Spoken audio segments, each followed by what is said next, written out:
أعوذ بالله من الشيطان الرجيم بسم الله الرحمن الرحيم يا أيها الذين آمنوا لا تقربوا الصلاة وأنتم سكارى حتى تعلموا ما تقولون ولا جنبا إلا عابر سبيل حتى تغتسلوا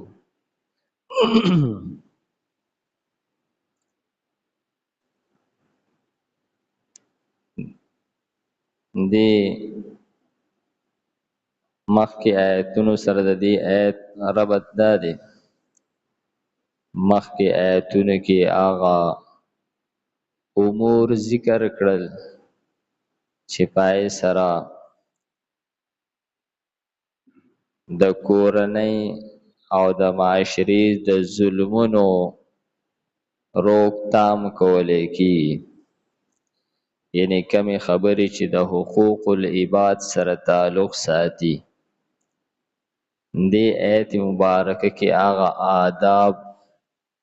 او هغه امور ذکر کړي کم چې د حقوق الله په ادا کولو کې رکاوټ جوړیږي نو فرمایي چې یا ایها الذین آمنو اے مومنانو لا تقربوا الصلاة تاسو مانځه ته مه نږدې کیږئ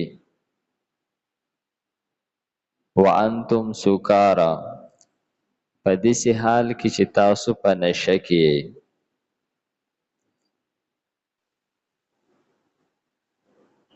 د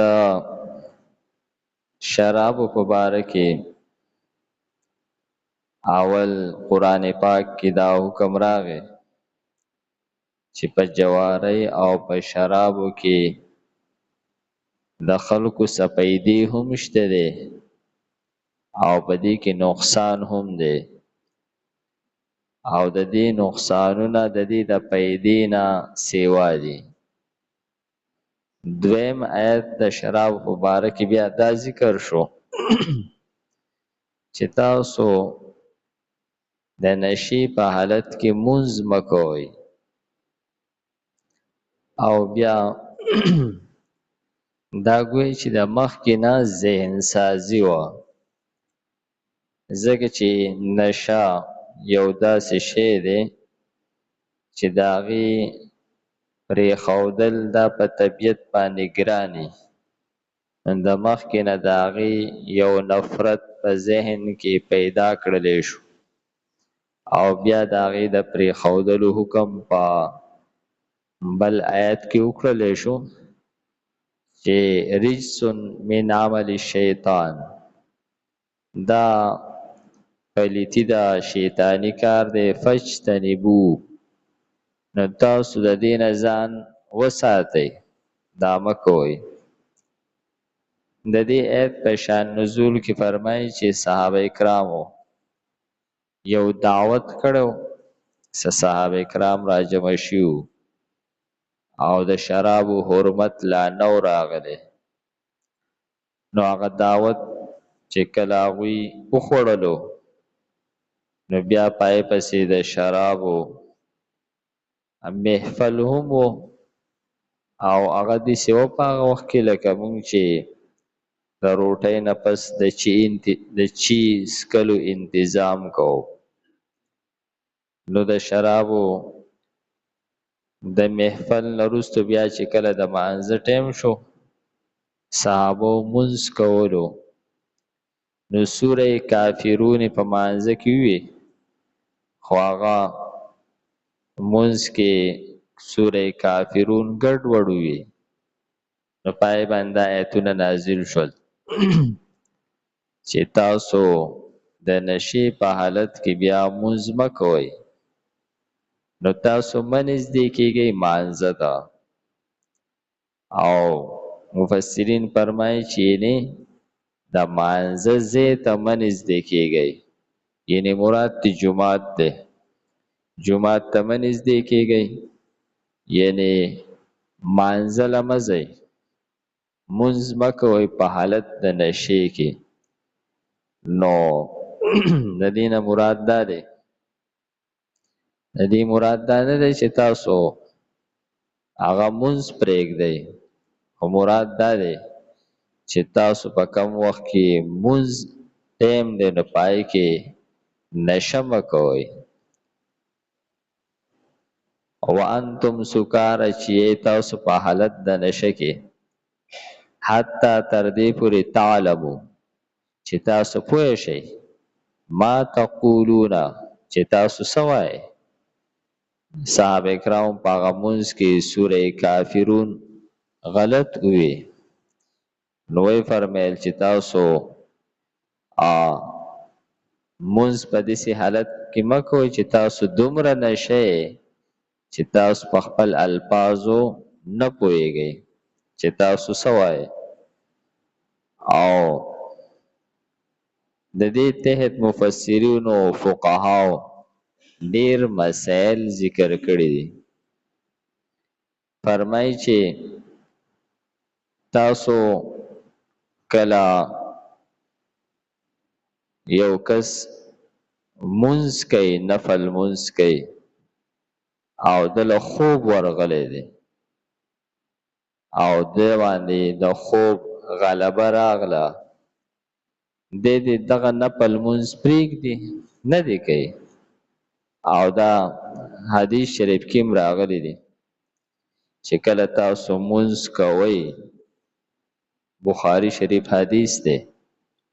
او تاسو په مانځه کې خوب وزنګئ، په مانځه کې او تاسو خوب زنګئ، نو تاسو مونځ پرېږدئ. هسې نه چې تاسو په مانځه کې د استغفار په ځای باندې ځان ته خیرې وکئ. تاسو ته پته نه لري چې زه څه یم،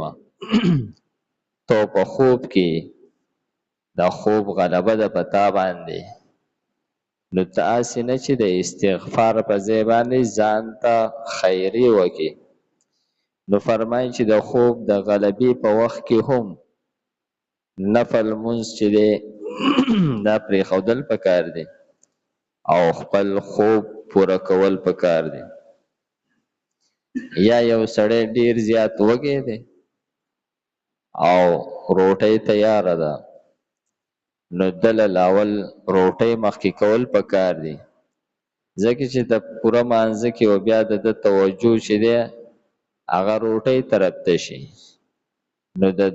د مونځ نه به روټۍ جوړه شي. فرمایي چې که فرض کې دی روټۍ وخوري او بیا مونځ کوي، نو دا زیاته غوره ده. خشوع خضوع چې ده دا به د مانځه نه متاثره کېږي. او فرمایي که چېرې یو کس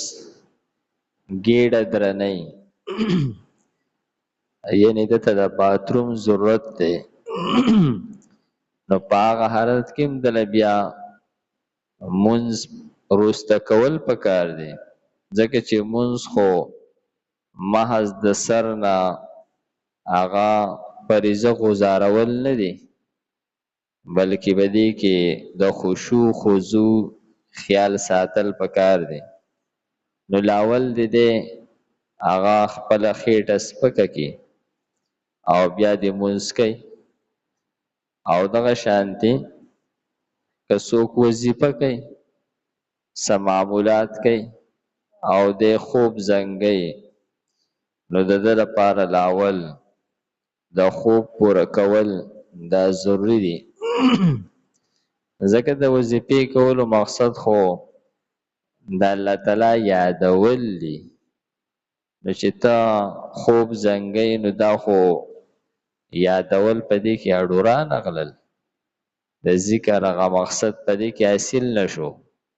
نو نه تا ذکر وکړو او نه تا خوب وکړو، تا هېڅ ونه کړل، هسې د ټایم ضایع کړو. د دې په ځای چې تا آرام وکړو نو آرام خو دې وشو. او ذکر وظیفه دا خو هله کول پکاري چې کله انسان له خوب نه ورځي. نو فرمایي چې تاسو مانځه ته مه نږدې کېږئ، یعنې جومات ته مه نږدې کېږئ په داسې حال کې چې تاسو په جنابت په نشه کې ولا جنوبا او مه نږدې کېږئ ځای د مانځه ته یعنې جومات ته په داسې حال کې چې تاسو په جنابت کې د ناپاکۍ په حالت کې نو بیا جومات ته مه ځئ. نو جومات ته هم مه ځئ او مونځ هم مه کوئ. نو په دې کې فرمایي چې تاسو د ناپاکۍ په حالت کې هغه جومات ته مه ځئ، مونځ مه کوئ، الا مگر عابری سبیل تیریدونکی د لارې. د دې مفسرینو دوه مقصدونه ذکر کړي دي. یو مقصد دا دی چې یو سړی مسافر دی او هغه ته جنابت راغی نو د تیمم وکي، ځکه په سفر کې دی د غسل څه انتظام ورسره نشته دی، نو بس دی د تیمم وکي بیا دی مونځ کوي. یو معنی د دې دا کړلی شوې ده او دا امام ابو حنیفه رحمه الله په نسبت باندې هغه دا خوښه کړې ده. او بله معنی دا ده چې تاسو د جنابت په حالت کې جومات ته مه ځئ مانځله، یعنی جومات ته په جنابت کې تلل نه دي پکار، الا عابر سبیل. البته که د چا د کور لار په جومات کې ده، یعنی یو کس هغه په جومات کې شپه ده او هغه ته دا واقعه راغله نو خود به خود به دی په جومات کې بیا تیریږي، نو فرمایي چې دا کس بیا معاف دی. یا لکه د بعضې صحابو د کور لار په جومات کې دننه تیره شوې وه، نو مراد دغه دی که د چېرې د چا لار په جومات باندې وي او په کور کې اوبه نه وي، دی بهر ته وځي د اوبو راوړلو لپاره او په جومات تیریږي،